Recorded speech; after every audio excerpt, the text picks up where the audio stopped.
ఎందుకు ఇన్వెస్టిగేషన్ చేస్తలేదని నిన్న ముగ్గురు మంత్రులు గొంతు దించుకొని అరిచినారు. అయ్యా మంత్రులారా, మీరు అడుగుతున్నారో ఆ ఏటీఎంలోంచి మీకు ఏమైనా డబ్బులు వస్తున్నాయని అడుగుతా ఉన్నారు.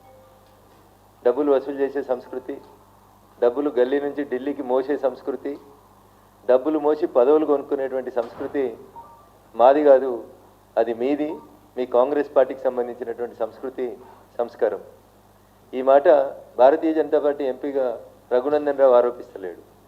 ప్రస్తుత రాష్ట్ర ముఖ్యమంత్రి రేవంత్ రెడ్డి గారు కాంగ్రెస్ పార్టీ పిసిసి అధ్యక్షుడిగా ప్రకటించబడిన తరువాత ప్రస్తుత రోడ్లు భవనాల శాఖ మంత్రి అప్పటి నల్గొండ ఎంపీ గౌరవనీయులు కోమటిరెడ్డి వెంకటరెడ్డి గారు, వారి బ్రదర్ కోమటిరెడ్డి రాజగోపాల్ రెడ్డి గారు అన్ని మీడియా సంస్థలకి గాంధీ భవన్లో కూర్చొని ఇచ్చినటువంటి ఇంటర్వ్యూలో పేమెంట్ కోటా కింద రేవంత్ రెడ్డి అనే అతను పిసిసి అధ్యక్షుడు అయ్యిండు అని చెప్పినాడు.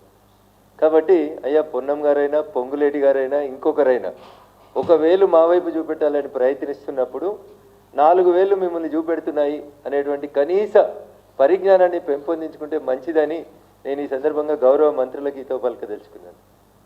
ఇంకో మాట, వారం రోజుల క్రితం వికారాబాద్ జిల్లాలో అనుకుంటా, పాత రంగారెడ్డి జిల్లాలో ఎక్కడో కాంగ్రెస్ పార్టీ జిల్లా డిసిసి అధ్యక్షుల సమావేశం శిక్షణా శిబిరం అని పెట్టినారు.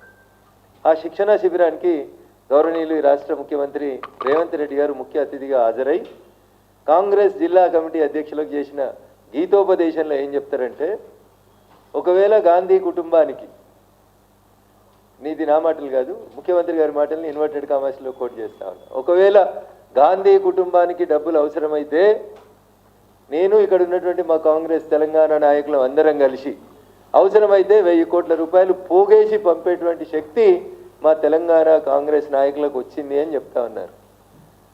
పొంగులేటి గారు సమాధానం చెప్పాలి, రెవెన్యూ మంత్రిగా చెప్తారా లేకపోతే పొన్నం ప్రభాకర్ గారు చెప్తారా చెప్పాలి.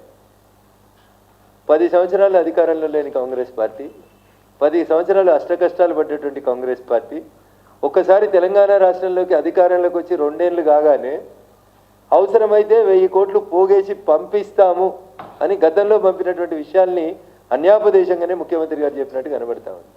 కాబట్టి డబ్బులు, ఏటీఎంలు, పోగేసుకోవడాలు, పదవులు కొనుక్కోవడాలు, మంత్రి పదవులు అమ్ముకోవడాలు, ఇట్లాంటి పరిస్థితులు ఏమన్నా ఉంటే అది కాంగ్రెస్ సంస్కృతిలోనే ఉంది, కాంగ్రెస్ రక్తంలోనే ఉంది. మీరు అడుగుతుండొచ్చు, లేకపోతే కొంతమంది మీడియా మిత్రులకు కూడా డౌట్ రావచ్చు, ఎందుకు మరి సిబిఐ విచారణ కోరితే కాళేశ్వరం మీద కేంద్ర ప్రభుత్వం సిబిఐ విచారణ చేస్తలేదని చాలామంది అడుగుతూ ఉన్నారు మిత్రుల మధ్యలో. ఆ మిత్రులకి, సమాజంలో ఉన్నటువంటి విఘ్నులందరికీ, మీడియా మిత్రులకు కూడా మేము చేసేటువంటి అప్పీల్ ఒకటి, కాళేశ్వరం ప్రాజెక్టుని ఇన్ టోటోగా సిబిఐ చేత విచారణ జరిపించడానికి భారత ప్రభుత్వం నరేంద్ర మోడీ గారి నాయకత్వంలో 100% సిద్ధంగా ఉంది.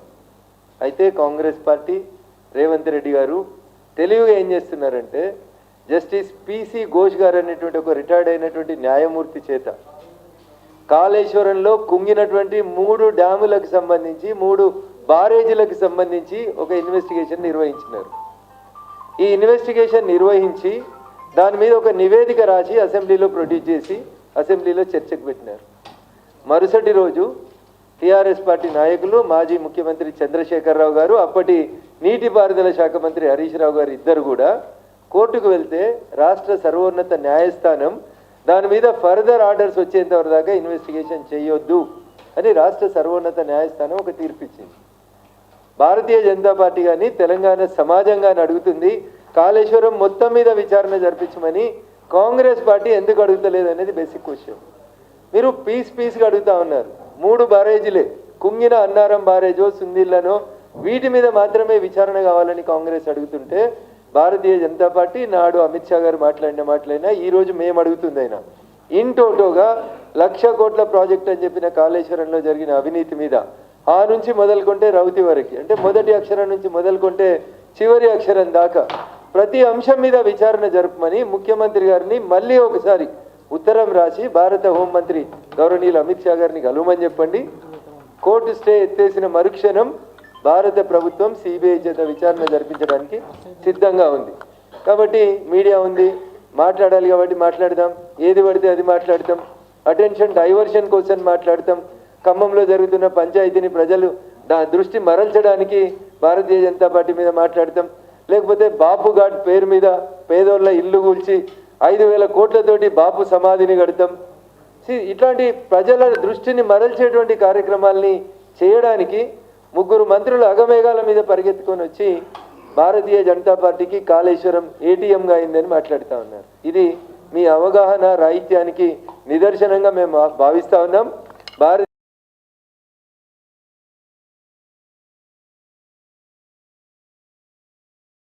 జనతా పార్టీ గౌరవనీయులు నరేంద్ర మోడీ గారి నాయకత్వంలో దాదాపు 12 సంవత్సరాలుగా ఎక్కడా ఎలాంటి అవినీతి మరకలు, డబ్బు, కుట్రలు, కుంభకోణాల మరకలు అంటకుండా ఈ దేశం కాదు ప్రపంచంలో ఏ దేశానికి నరేంద్ర మోడీ గారు వెళ్ళినా ఆ దేశ ప్రధానులు సాక్షాత్తు ముందుకొచ్చి నరేంద్ర మోడీ గారి పాలనను, ఆయన అడ్మినిస్ట్రేషన్ని అంగీకరించి స్వాగతిస్తున్నటువంటి విషయాన్ని చూసి ఓర్వలేక కాంగ్రెస్ పార్టీ సూర్యుని మీద ఉమ్మేయడానికి చేసేటువంటి ప్రయత్నంలో భాగమే నిన్న కాంగ్రెస్ మంత్రులు ఏటీఎం నుంచి డబ్బులు మీకు అందుతున్నాయనేటువంటి మాటను మాట్లాడుతూ ఉన్నారు. అంతకుమించి మరొకటి కాదు. కాంగ్రెస్ చరిత్ర కుట్రలు, కాంగ్రెస్ చరిత్ర ముఖ్యమంత్రిని దించాలంటే చార్మినార్ కాడ మత ఘర్షణలు లేవలేదు కాంగ్రెస్ చరిత్ర. సొంత పార్టీ ముఖ్యమంత్రుల్ని దించడానికి సొంత పార్టీల్లో నాయకులు మత ఘర్షణలు చేసేది వాళ్ళ చరిత్ర. సొంత పార్టీకి చెందిన ప్రధానమంత్రి వస్తే ఆడ రాళ్ళు లేపించినటువంటి చరిత్ర సొంత పార్టీ ముఖ్యమంత్రులది. ఇది కాంగ్రెస్ చరిత్ర. 12 సంవత్సరాలుగా ప్రధానమంత్రిగా, దాదాపు 25 సంవత్సరాలుగా ఒక మచ్చలేని రాజకీయ నాయకుడిగా మోడీ గారు ఇంతింతై వటుడింతై అన్నట్లు ఎదిగి ప్రపంచంలోనే ఈరోజు 100 కోట్ల మంది ఆయనను అనుకరించే విధంగా సోషల్ మీడియా లోపల ఎదుగుతున్నటువంటి ఒక నాయకుడిని, ఒక పార్టీని, ప్రపంచంలోనే అతిపెద్ద పార్టీని, ప్రొఫెషన్ తప్పితే వేరేటువంటి పనులు లేనటువంటి అనేక మంది డాక్టర్లు, ఇంటలెక్చువల్స్, మేధావులంతా పార్టీలో సిద్ధాంతం నచ్చి మోడీ గారి నాయకత్వం నచ్చి జాయిన్ అవుతుంటే కుట్రలు కుతంత్రాలు చేసి చిల్లర మల్లర రాజకీయాలు చేయడం అనేది కాంగ్రెస్ పార్టీకే చెల్లుతుంది. 2.5 ఏళ్ళు మీరు అధికారంలో ఉంటేనే 1000 కోట్లు పంపిస్తామని ముఖ్యమంత్రి గారు అంటే ఇప్పటికి ఎంత పంపించారు అనేది ప్రజలు అడుగుతా ఉన్నారు. ఆ దిశగా కాంగ్రెస్ పార్టీ అధిష్టానం ఆత్మపరిశీలన చేసుకుంటే బాగుంటుంది తప్ప మా మీద బురద జల్లాలని ప్రయత్నం చేయడం అనేది అవివేకం అని చెప్పి ఈ సందర్భంగా కాంగ్రెస్ మంత్రులకి, ఈ రాష్ట్ర ప్రభుత్వ పెద్దలకి సవినయంగా నేను అప్పీల్ చేస్తా ఉన్నాను. చివరికి ఇంకొక మాట, not linked with this subject. నేను ఒక ఎంఐఎం పార్టీ ఫ్లోర్ లీడర్ గారు విద్యార్థులకు శిక్షణా తరగతులు తీసుకుంటా ఉన్నాడు.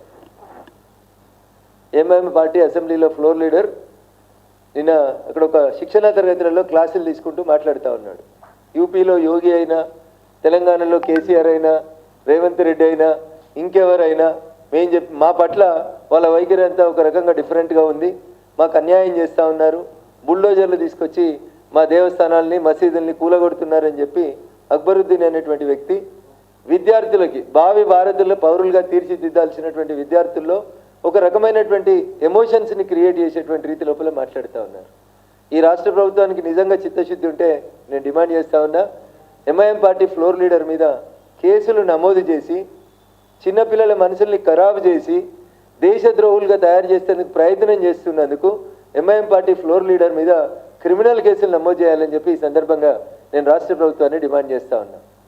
ఇదే అక్బరుద్దీన్ ఓవైసీకి 3 రోజుల క్రితం పాత బస్తీలో ఒక హనుమాన్ దేవాలయాన్ని, ఈ దేశానికి సంబంధం లేనటువంటి వ్యక్తి, ఈ దేశంలోకి ఇల్లీగల్గా చొరబడినటువంటి ఒక వ్యక్తి, ఇది నేను చెప్పలేదు, నిన్ననే భాగ్యనగరం పోలీసులు 3 రోహింగ్యాలను అరెస్ట్ చేసినామని చెప్పినారు. ఎందుకు అరెస్ట్ చేసినారు అంటే భాగ్యనగరంలో ఉన్నటువంటి ఒక హనుమాన్ మందిరంలో ఉన్న విగ్రహాన్ని ధ్వంసం చేసిండ్రు, ఈ 3 వీళ్ళు భారతదేశ పౌరులు కాదు, రోహింగ్యాలు అని చెప్పి తెలంగాణ పోలీసులు చెప్పినటువంటి మాట. సో ఇప్పుడు అక్బరుద్దీన్ ఓవైసీ ఆలోచించుకోవాలి, ఈ దేశంలో మత సామరస్యం ఉండాలని సబ్కా సాత్ సబ్కా వికాస్ అని పనిచేస్తున్నటువంటి ప్రభుత్వం నరేంద్ర మోడీ గారి ప్రభుత్వం అయితే భాగ్యనగరంలో అనవసరంగా ప్రవేశించి ప్రశాంతంగా ఉన్నటువంటి భాగ్యనగరంలో మత ఘర్షణలకు కారణమవుతున్నటువంటి రోహింగ్యాలకు ఆశ్రయం ఇస్తుంది మీ ఎంఐఎం పార్టీ, అవునా కాదా ఒకసారి ఆలోచించు. నిజంగా మీకు పాత బస్తీ అభివృద్ధి మీద చిత్తశుద్ధి ఉంటే, ఎంఐఎం పార్టీ నిజంగా ఓల్డ్ సిటీలో ఉన్నటువంటి ముస్లింల బాగు కోరుకుంటున్నటువంటి పార్టీ అయితే, అయ్యా అక్బరుద్దీన్ ఓవైసీ గారు మీరు ముందుకొచ్చి హైడ్రా కమిషనర్ రంగనాథ్ గారిని, రాష్ట్ర ముఖ్యమంత్రి రేవంత్ రెడ్డి గారిని ఇద్దరిని పిలిచి మా భాగ్యనగరం మత సామరస్యానికి ప్రతీక, మేము శాంతియుత సహజీవనం చేద్దామనుకుంటున్నాం, అందుకని గార్డెన్నో అపార్ట్మెంట్లు కూలగొట్టి గాంధీ తాత బొమ్మ ఎందుకు పెడతావు ముఖ్యమంత్రి, తీసుకొచ్చి మా భాగ్యనగరంలో పాత బస్తీలో గాంధీ తాత బొమ్మ పెట్టు, ఇక మా సల్కం చెరువులో మేము కట్టిన కాలేజీ చుట్టూ కూడా జాగుంది, అయ్యా రంగనాథ్ గారు వచ్చి ఇక్కడ గాంధీ తాత బొమ్మ పెట్టేందుకు అనుమతి ఇయ్యండి చెప్పి హైడ్రా కమిషనర్ రంగనాథ్ గారిని లేకపోతే రాష్ట్ర ముఖ్యమంత్రి రేవంత్ రెడ్డి గారిని పిలిచి భాగ్యనగరం శాంతియుతంగా ఉండాలనుకుంటుంది, పాత బస్తీలో ఉన్నోళ్ళు మా వాళ్ళంతా గాంధీ తాత వారసులు, మేము ఎప్పుడు హింస చెయ్యము, ఎవరి మీద దాడి చెయ్యము, మేము శాంతియుత వాతావరణంలో బతకాలంటున్నాము, కాబట్టి సల్కం చెరువులో మేము భూమి కబ్జా చేసి కాలేజీ కట్టుకుంటే అటు రంగనాథ్ గారు మాట్లాడారు, ఇటు ముఖ్యమంత్రి గారు మాట్లాడారు, కాబట్టి అక్కడెక్కడో కట్టుకున్న అపార్ట్మెంట్లలో పేదోళ్ళ అపార్ట్మెంట్లు కూల్చే బదులు ఈ సల్కం చెరువులో గాంధీ తాత బొమ్మ పెట్టుండ్రి, మా వాళ్ళంతా గాంధీకి వారసులుగా బతుకుతారు అని చెప్పి అక్బరుద్దీన్ గారు ఇలా సల్కం చెరువు కాడికి వచ్చి ముఖ్యమంత్రి గారిని కాంగ్రెస్ పెద్దల్ని హైడ్రా కమిషనర్ గారిని పిలిచి సల్కం చెరువులో గాంధీ తాత బొమ్మ పెట్టమని చెప్పు. ప్రభుత్వం అనుమతి ఇస్తే అపార్ట్మెంట్లు కట్టుకున్నారు, బ్యాంకు లోన్లు ఇస్తే ఎవరో చిన్న చిన్న ఉద్యోగస్తులు అపార్ట్మెంట్లు కొనుక్కున్నారు, ఇవాళ అపార్ట్మెంట్లు అన్నీ తీసి గాంధీ తాత బొమ్మ పెడతామని ఒక కథ చెప్తా ఉన్నారు. భారతీయ జనతా పార్టీ దీన్ని వ్యతిరేకిస్తుందని ముద్రేస్తున్నారు. ఈ దేశంలో సబర్మతి ఆశ్రమాన్ని డెవలప్ చేసింది, వారు పుట్టిన గుజరాత్లో గాంధీ తాతకు సంబంధించిన సబర్మతి ఆశ్రమాన్ని డెవలప్ చేసింది ఎవరని ఉంటే అది నరేంద్ర మోడీ గారు తప్ప ఇంకొకరు కాదనేది కాంగ్రెస్ పెద్దలు అర్థం చేసుకోవాలి. మీకు గాంధీ గారి పేరు ఇంటి చివరన వాడుకోవడానికి, మీ పేరు చివరన వాడుకోవడానికి 7.5 దశాబ్దాలు దాన్ని ఆ పేరును వాడుకున్నారు తప్ప ఈ దేశంలో ఒక్కరోజు కూడా గాంధీ గారి పేరు మీద ఒక ఆశ్రమం నిర్మించాలనే ఆలోచన లేని పార్టీ కాంగ్రెస్ పార్టీ. అది చేసింది మేము, భారతీయ జనతా పార్టీ. గుజరాత్ ముఖ్యమంత్రి గారు నరేంద్ర మోడీ గారు చేసిండ్రు, ఏ ఒక్కరికి నష్టం జరగకుండా చేసిండ్రు.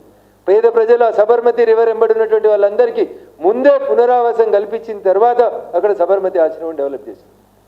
ఇక్కడ మేము సబర్మతి ఆశ్రమం కట్టడానికో, మేము చేసిన దాన్ని మీరు కాపీ కొట్టడానికో, లేకపోతే మీకు కొత్తగా ఏం పనులు తెలియవు కాబట్టి కూల్చడమే ఒక్కటి తెలుసు కాబట్టి రేవంత్ రెడ్డి గారు అధికారంలోకి వచ్చి నుంచి రోజుకో కూలగొట్టే కార్యక్రమం తప్పితే కొత్త కార్యక్రమం లేదు. కాబట్టి మీకు ఏమైనా పాజిటివ్గా కావాలనే ఏమైనా ఆలోచన ఉంటే, మంచి సలహాలు తీసుకునేటువంటి ఓపిక మీకుంటే అది ఎంఐఎం పార్టీ ఫ్లోర్ లీడర్కైనా ఈ రాష్ట్ర ముఖ్యమంత్రికైనా ఎక్కడ పెట్టాలి గాంధీ తాత విగ్రహం అని ఒక అఖిలపక్ష పార్టీని పిలువండి. కట్టుకున్న ఇళ్లను కూలగొట్టి గాంధీ తాత విగ్రహం పెడతామంటే అహింస సిద్ధాంతంతో ప్రపంచానికి మార్గదర్శనం చేసిన మహాత్మా గాంధీ గారి ఆత్మ కూడా క్షోభిస్తుంది. అక్కడ అపార్ట్మెంట్ వాళ్ళందరూ ఏడుస్తున్నారు, వాళ్ళ కన్నీళ్ళ ఉసురు దాకి రాష్ట్ర ప్రభుత్వం వాళ్ళ కన్నీళ్ళ శోకంలో కొట్టుకపోక తప్పదని చెప్పి ఈ సందర్భంగా హెచ్చరిస్తూ, ఒక ఎమ్మెల్యే అంటాడు నేను ₹1 కోటి ఇస్తా అంటాడు కూలగొట్టిన వాళ్ళకి, ఇంకొక ఆయన అంటాడు మేము ఎస్ఎఫ్టీకి ₹5,000 ఇస్తామని చెప్తాడు. అసలు అన్ని అనుమతులు తీసుకొని కట్టుకున్న అపార్ట్మెంట్ని కూలగొట్టేటువంటి హక్కు ఈ రాష్ట్ర ప్రభుత్వానికి ఎక్కడిది అనేది ముందు సమాధానం చెప్పాలి. ఏ హక్కు లేకుండా చెరువు మధ్యలో సల్కం చెరువు మధ్యలో కట్టిన కాలేజీని కూలగొట్టేందుకు మాత్రం మీరు గొప్పగా చెప్పినటువంటి హైడ్రాకు మాత్రం మనసు రావట్లేదు. కాబట్టి కాంగ్రెస్ పార్టీ తన ద్వంద్వ నీతిని ఒకసారి ప్రజల ముందు మళ్ళీ తేటతెల్లం చేస్తూ మేము ఎప్పుడు కూడా ప్రజల పక్షాన్నే ఉంటాం, ప్రజల కొరకే ఉంటాం. సబ్కా సాత్ సబ్కా వికాస్ అనేది మా నినాదం, మా సిద్ధాంతం కూడా అదే. అందుకనే అక్కడ యూపీలో యోగి గారిని రెండోసారి గెలిపిస్తే బుల్డోజర్ పాలనను స్వాగతించారు. ఆడపిల్లలు అర్ధరాత్రి ప్రశాంతంగా తిరగగలుగుతున్నారని యూపీ ప్రజలు విశ్వసిస్తున్నారు. నేరాలు తగ్గినాయి, నేరస్తులందరినీ జైల్లో పెడుతున్నామని భయపడుతున్నారు. ఇంతకుముందు నేరస్తులు కాలర్ ఎగరేసుకునే పరిస్థితి నుంచి అయ్యా మేము సరెండర్ అవుతాం ప్రభు మమ్మల్ని కాపాడుంది అనేటువంటి పరిస్థితికి యూపీలో శాంతి భద్రతలను పరిరక్షించినటువంటి నాయకుడు యోగి.